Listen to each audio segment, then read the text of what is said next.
अपनी लाइफ में हम कई बार कुछ चीज़ों को इटरेटिव तरीके से कर रहे होते हैं, रिपिटेटिव तरीके से कर रहे होते हैं। फॉर एग्ज़ाम्पल हम खाना रोज़ बनाते हैं, खाना रोज़ खाते भी हैं, तो ये एक रिपिटेटिव काम है, हम रोज़ एक ही काम को कर रहे हैं। कई बार हमें अपने क्लाइंट के लिए भी कुछ चीज़ों को रिपीट करना पड़ता है। मान लो आपकी मम्मी ने ही आपसे कह दिया कि यार 4-5 बोतलें जितनी भी हैं उन्हें भरो और फ्रिज में लगा दो। तो वो एक रिपिटेटिव काम है। आप हर बोतल के लिए सेम काम को रिपीट करोगे। अपनी पाइथन प्रोग्रामिंग में भी हम कुछ चीज़ों को कई बार रिपीट कर रहे होते हैं।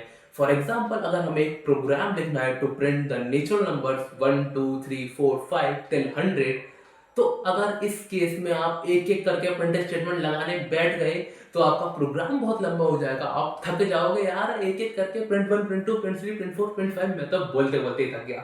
तो उस केस में हम यूज करना चाहेंगे लूप्स का।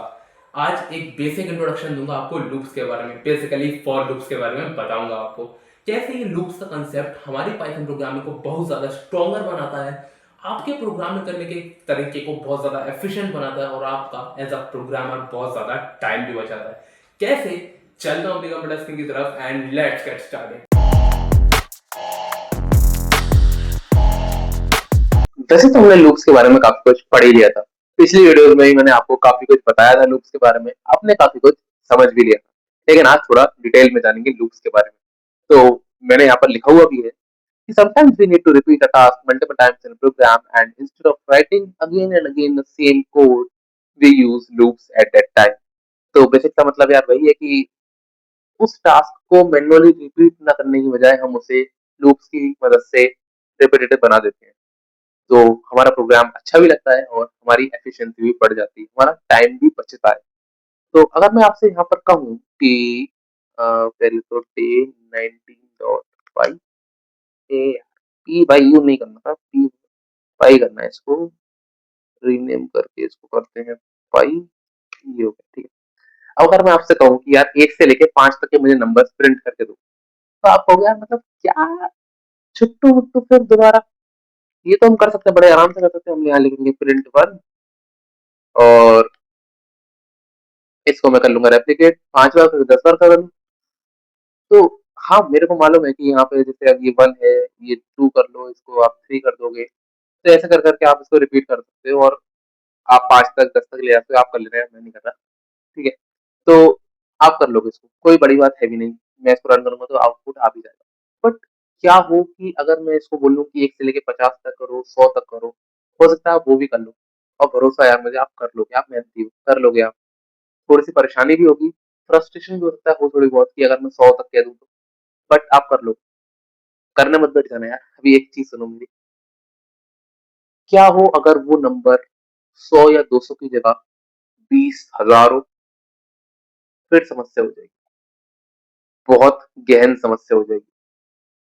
फिर आपको समस्या ज़्यादा हो जाएगी क्योंकि यार 20,000 इज़ अ बिग नंबर, छोटा-मोटा नंबर नहीं है 20,000, बड़ा नंबर है। वहाँ तक पहुँचने में अगर आपने एक-एक करके लिखना शुरू किया ना कि प्रिंट 1, प्रिंट 2, प्रिंट 3, प्रिंट 4, तो हो सकता है आपको वहाँ तक पहुँचते-पहुँचते घंटों लग जाएँ और शायद हो भी ना।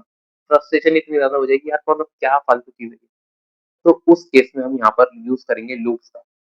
और लूप्स को आप इस तरीके से समझ सकते हो कि मतलब हमने एक कमांड दी कि यार तू 1 से लेके 10 तक, 100 तक या 20,000 तक नंबर प्रिंट कर, और उसने करके दे दिए। And that's all is the loops, ठीक है। अब बेसिकली यार मुख्य तौर से यहाँ पर दो तरह के लूप्स होते हैं, एक फॉर लूप, एक वाइल लूप। दोनों का अपना यूज है, बट फॉर लूप ज्यादा यूज होते हैं, while loops in comparison to the for loop कम यूज में आते हैं। तो इसलिए आज मैं फॉर लूप्स की बात करूंगा। बात करते हैं फॉर लूप्स की फिर। A for loop is used to iterate over a sequence like strings, list, tuple and range। इसको आप डिक्ट भी कर, मतलब इसमें ऐड कर सकते हो डिक्शनरी की कीज वगैरह। बट इसका मतलब समझते हैं कि मतलब ये यार इतना भारी भरकम क्या लिखा है। For loop is used to iterate over a sequence. चलो सीक्वेंस तो समझ में आता है कि एक क्रम की बात हो रही है, एक क्रम की बात हो रही है, सीक्वेंस है। But iterate over a sequence का क्या मतलब है? अब इसको आप इस तरीके से समझ सकते हो, जैसे मैं बात करूँ यहाँ पे स्ट्रिंग की। कोई स्ट्रिंग है, मान लो 1 वर्ड की या 2 वर्ड की या 3 वर्ड की, कोई भी स्ट्रिंग मान लो। अब अगर अगर मैं उस स्ट्रिंग के एक-एक कैरेक्टर को एक्सेस करना चाहता हूँ, तो मैं रिपिटेटिव तरीके से, इटरेटिव तरीके से, इटरेटिव मतलब रिपिटेटिव तरीके से उस एक-एक वर्ड को, एक-एक कैरेक्टर को उस स्ट्रिंग में एक्सेस कर सकता हूँ और फिर उसके साथ में जो मर्ज़ी कर सकता हूँ। प्रिंट कराना चाहूँ, प्रिंट कर सकता हूँ। कोई कंडीशन आप कुछ और कराना चाहो वो भी कर सकता हूँ। बेसिक सा मतलब ये है, इटरेट ओवर अ सीक्वेंस मतलब अगर एक सीक्वेंस है जैसे स्ट्रिंग है, लिस्ट है, टपल है, रेंज है, डिक्शनरी, कीज़ है, तो वहाँ पर हम एक-एक करके उनके कैरेक्टर को, एक-एक करके उनके एलिमेंट को एक्सेस कर सकते हैं रिपिटेटिव तरीके से। उसी का यहाँ पर ये लिखा हुआ है कि iterate over a sequence like string, list, tuple, range etcetera. ठीक है? तो इसको थोड़ा-सा और अच्छे से समझाने के लिए यहाँ पर देखो, वैसे तो मैंने यहाँ पर ये बेसिक सिंटैक्स भी लिखा हुआ है इसका कि क्या सिंटैक्स है, बट इसको आप ज़्यादा ध्यान मत दो, अभी यहाँ पर दो। पहले ये समझो फिर वो समझो, क्योंकि इसको समझने के बाद वो अच्छा समझ में आएगा। मैंने इसको करा कॉपी और मैं यहाँ करता हूँ इसको पेस्ट। ठीक है? अब यहाँ पर पहले मैंने एक वेरिएबल डिफाइन करा स्ट्रिंग टाइप का, उसमें वैल्यू दी पाइथन, एक स्ट्रिंग बना दी पाइथन। ठीक है? अब मैंने यहाँ पे लिखा कि for letter in word, word है मेरा पाइथन, लेटर एक वेरिएबल मैंने डिफाइन करा फॉर द लूप। अब हाँ, ध्यान रखना, ये जो वेरिएबल मैंने यहाँ पे लिखा हुआ है ना, फॉर लेटर इन वर्ड, ये वेरिएबल लूप में हमें जहां भी चाहिए होगा, जहां भी हमें इस लूप में आई हुई वैल्यू का इस्तेमाल करना होगा, तो हम इसी वेरिएबल का इस्तेमाल करेंगे। देखो मैं इसको रन करके दिखाता हूँ तब समझा। मैंने इसको रन करा, देखो ये आ रहा है पाइथन। यहाँ पर हो क्या रहा है, ये वर्ड है पाइथन, मैंने लिखा फॉर लेटर इन वर्ड, मतलब ये एक एक करके पाइथन का एक एक लेटर एक्सेस करेगा और यहाँ पर मैं प्रिंट करा रहा हूँ उस लेटर को। पहले पाइथन का पी, फिर वाई, फिर टी, फिर एच, फिर ओ एन, फिर ओ, फिर एन, एक एक करके वर्ड में से ये वाला करेक्टर लेटर में आएगा और मैं उस लेटर को फिर प्रिंट करा रहा हूँ। आई होप आपको चीज समझ में आई होगी। देखो इसको मैं और लिखना चाहूँ, अगर मैं इसके अंदर एक और लूप चलाना चाहूँ ना, तो मैं चला देता हूँ इसके अंदर और मैं लिखता हूँ for i in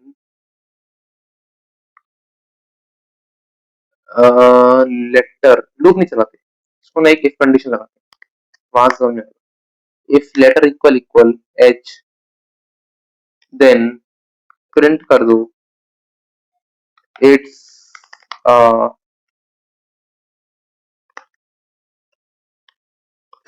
special character. ठीक है? तो मैं इसको जब रन करूंगा तो देखो यहाँ पर एच के बाद मुझे इट्स अ स्पेशल कैरेक्टर देखने को मिला। और आपको हो सकता है यहाँ पर थोड़ा सा कंफ्यूजन हो रहा हो। कंफ्यूजन क्या हो सकता है कि यार ये एच आ रहा है, फिर ये कहाँ से आ रहा है। ये वो इसलिए रहा है कि एक एक करके वर्ड में मैंने दिया पाइथन, अब एक एक करके उसके सारे कैरेक्टर्स को एक्सेस किया जाएगा।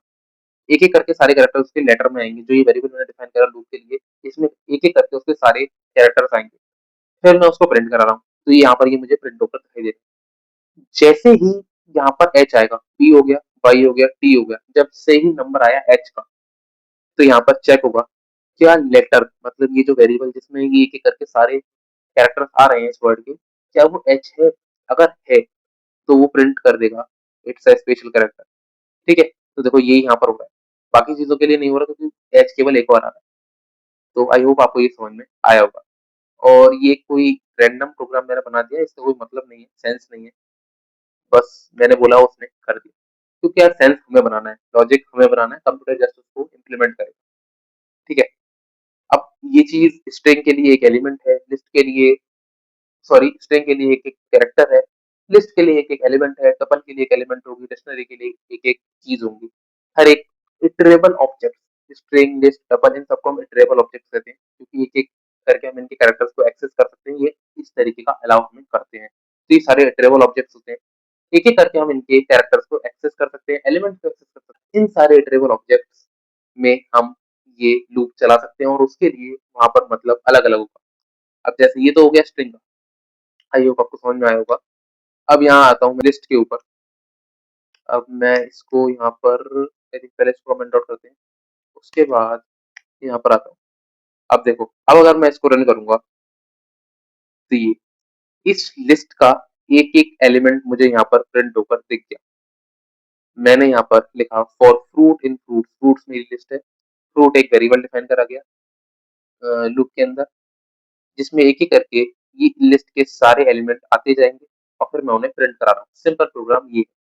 और देखो ये आ रहा है, पहले एप्पल आया, फिर बनाना आया, फिर मैंगो आया। अब एक चीज ध्यान रखना, ये कॉलन देख रहे हो ना, कॉलन, इस कॉलन के बाद जैसे आप एंटर मारोगे तो यहाँ इंडेंटेशन ऑटोमेटिकली आ गई। ऑब्वियसली ये मॉडर्न आईडीज हैं, यहाँ पर ऑटोमेटिकली इंडेंटेशन ऐड हो जाती है। मैं ये बताना चाह रहा हूँ आपको कि जिस तरीके से इफ में हम ब्लॉक के साथ काम कर रहे थे, उसी तरीके से फॉर लूप में भी हमें एक ब्लॉक चाहिए होगा फॉर लूप के साथ काम करने के लिए, जो ये इंडेंटेशन हमें बता रहा है कि ये एक ब्लॉक के अंदर आ चुका है। ठीक है, तो एक एक करके इसमें सारे एलिमेंट्स यहाँ पर एक्सेस। अब मैं इसके अंदर ना एक और लूप भी चला सकता हूँ, मतलब नेस्टेड लूप चला सकता हूँ। जिस तरीके से नेस्टेड इफ चलाया था, उसी तरीके से नेस्टेड लूप चला सकता हूँ।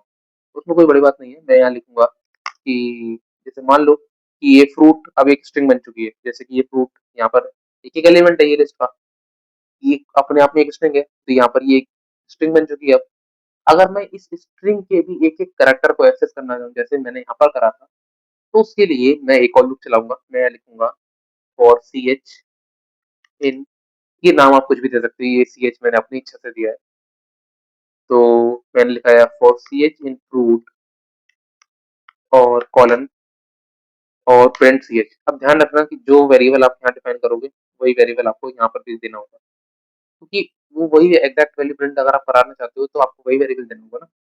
अब अगर मैं इसको रन करूंगा तो देखो ये आ गया ये आ रहा है। एप्पल के बाद A double P L E, banana के बाद B A N A, mango के बाद एम ए एन जी ओ। एक एक करके उसने पहले एलिमेंट दिए, फिर ये जो नेस्टेड लूप था इसने एक एक करके उस कैरेक्टर को एक्सेस किया उस स्ट्रिंग के, मतलब एप्पल के लिए एप्पल, बनाना के लिए बनाना स्ट्रिंग को एक्सेस किया, एंड सो।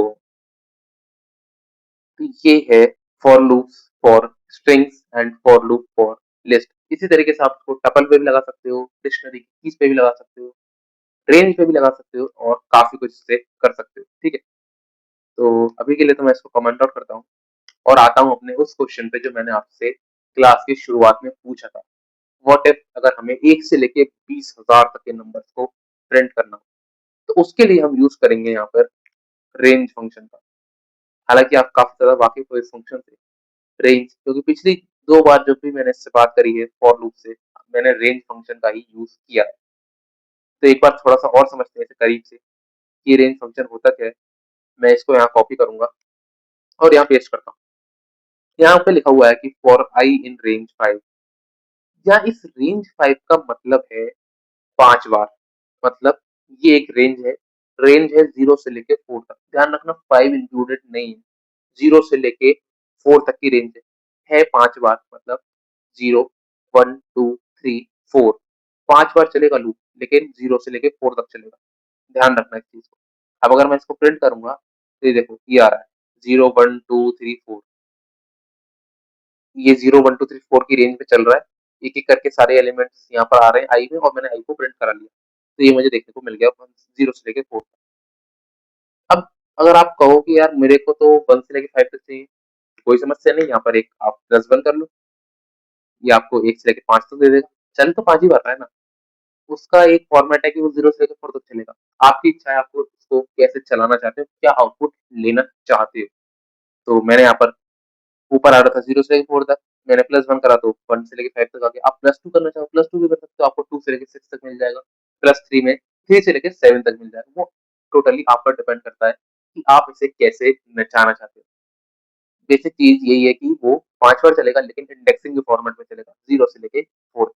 ठीक है, अब ये जो रेंज फंक्शन है ना, इसके अंदर कुछ पैरामीटर्स होते हैं। जैसे अगर मैं इस पे कर्सर रखूं तो ये दिखा क्यों नहीं रहा, ये तो वेरिएबल, ये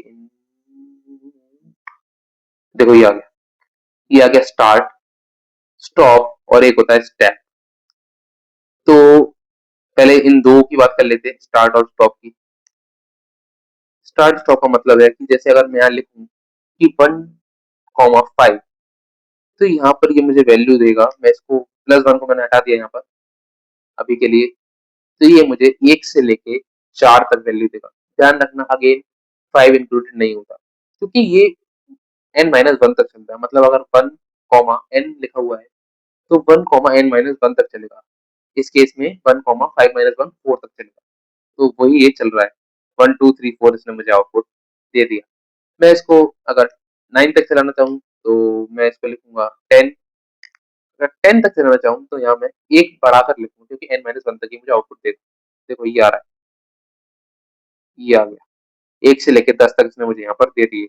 मैंने इसको रेंज दी 1 से लेके 11 तक और इसने मुझे 1 से लेके 10 तक यहाँ दे दी। अब आते हैं अपने सवाल की ओर। देखो मैं यहाँ लिखता हूँ 20,000 एक। तो ऑब्वियसली ये एक बड़ा नंबर है। आई होप ये चले। तो गाइस विश मी लक कि ये प्रोग्राम चल जाए। तो देखो यार ये चल चुका है और इसने मुझे यहाँ पर 20,000 तक नंबर दे दिए और मेरा कंसोल यहाँ पर ये देखो ये 18,992 पर रुक गया है। बट ये शुरुआत 20,000 तक हुई है। मैं अगर इसको नीचे ले जाऊं देखो ये तो 20,000 तक आ ही रहा है। शुरुआत में कंसोल रुक गया है 18,992 पे। पर ये शुरुआत एक से ही हुई है। देखो अगर मैं इसको दोबारा रन करूँ ना तो यहाँ पर देखना ये देखो ये 10,018 का शुरुआत एक से ही हुई है। बट ये कंसोल रुक गया यहाँ पर। वो क्लियर आउट होता गया और ऑटोमेटिकली इतने पर रुक गया था 18,992 973 रुपए कोई समझ नहीं। देखो वो कोई बात नहीं है। आपको चीज समझ में आनी चाहिए कि इसने प्रिंट कर दिया। तो यार देख लो अब एक एक करके मैनुअली प्रिंट करते तो घंटों लगते फ्रस्ट्रेशन होती और मतलब थक भी जाते। और इसने चंद सेकंडों में ये काम करके दे दिया। तो ये फायदा है इन लूप्स का। ठीक है। अब इसमें एक और वेरिएबल होता है जैसे कि मैंने आपको बताया भी था। ये देखो ये स्टेप वेरिएबल ये इसका तीसरा वेरिएबल होता है। अब ये तीसरा वेरिएबल मैं चाहता हूँ कि आप ना खुद एक्सप्लोर करो नेट वगैरह से ढूंढो। नहीं समझ में आए तो एक रैंडम प्रोग्राम रन करो। जैसे मुझे कोई चीज समझ में नहीं आती ना तो मैं एक रैंडम प्रोग्राम रन कर लेता हूँ। जैसे तीसरा वेरिएबल बोला ना पैरामीटर है तो मैं कॉमा लगा देख देता हूँ वन। देखते हैं क्या आउटपुट आता है। तो मैंने इसको रन करा तो ये मुझे आउटपुट दे रहा है। देखो ये आ रहा है आउटपुट 1 2 3 4 5 6 तो नॉर्मल काउंटिंग आ गई। इससे क्या मतलब हुआ मतलब तो देखते हैं चलो यार ट्रू लगा के देखते हैं। तो कोई भी चीज ना समझ में आए तो उसको रैंडम मार के देखो ज्यादा से ज्यादा क्या हुआ एरर आएगा बस इससे ज्यादा कुछ नहीं होगा। तो मार के देखो उसको रैंडम क्या होता है पता तो चलेगा कम से कम। देखते हैं इसको 1 3 5 7 9 11 13 15 17 19 देखा आपने। अगर मैं इसको 3 कर दूं तो मैंने इसको 3 किया और अब अगर मैं इसको रन करूं तो ये आ रहा है 1 4 7 10 13 16 19 समझ रहे हो आप। 2 दिया तो 1 3 5 7 3 दिया तो 1 4 7 10 समझ रहे हो समझ रहे हो। तो इस तरीके से ये काम कर रहा है। देखो ढूंढो यार नेट से सर्च मारो चैट जीपीटी जेमिनी सर्च मारो और समझो एक्सप्लोर करो थोड़ा सा। नहीं समझ में आया तो अगली वीडियो में तो मैं बता ही दूंगा कमेंट कर देना मुझे। बट मैं चाहता हूँ कि आप इसको एक्सप्लोर करो। एक्सप्लोर करना भी तो सीखो यार थोड़ा बहुत। कुछ चीजें अगर नहीं आती हैं तो उनको एक्सप्लोर कैसे किया जाता है कैसे समझा जाता है। वैसे तो मैंने यहाँ पर एक ये लिख कर दिया हुआ अभी थोड़ा सा। बट इसको मत देखना अभी पहले उसे एक्सप्लोर करो और समझो अपने आप से कि क्या चल रहा है। मैं इसको आज की क्विज बना देता हूँ। मैं इसको आज की क्विक क्विज बना रहा हूँ क्विक क्विज। ठीक है। तो यार चलाओ इसको और बताना फिर मुझे इसका आउटपुट मेरे को कमेंट करना और इसका एक्सप्लेनेशन भी बताना। आउटपुट तो आपने देख ही लिया। आउटपुट में कोई बड़ी बात नहीं है। एक्सप्लेनेशन कमेंट करना और बताना कि क्या हो रहा है इसमें। 2 दे रहा हूँ तो क्या आ रहा है 3 दे रहा हूँ तो क्या आ रहा है क्यों आ रहा है। ठीक है। बहुत अच्छा लगेगा यार। अभी के लिए तो इतना ही इस वीडियो में। उम्मीद करता हूँ आपको समझ में आया वो चीजें। कोई भी चीज नहीं समझ में आ रही हो तो वीडियो को एक बार थोड़ा सा बैक आओ दोबारा देखो चीजें आपको ऑटोमेटिकली क्लियर हो जाएंगी। मिलता हूँ आपसे अगली वीडियो में। तब तक के लिए अगर आपने प्लेलिस्ट को एक्सेस नहीं करा है तो यहाँ पर क्लिक करो इसको एक्सेस करो बुकमार्क करो जैसे मैंने कर रखा है। क्योंकि यार अगेन यहीं पर सारे वीडियोस आने वाले हैं। कोई भी वीडियो आपसे मिस ना हो उसके लिए आप इसे बुकमार्क करो सेव करो। मिलता हूँ आपसे अगली वीडियो में। Thank you guys for watching this video and I will see you next time.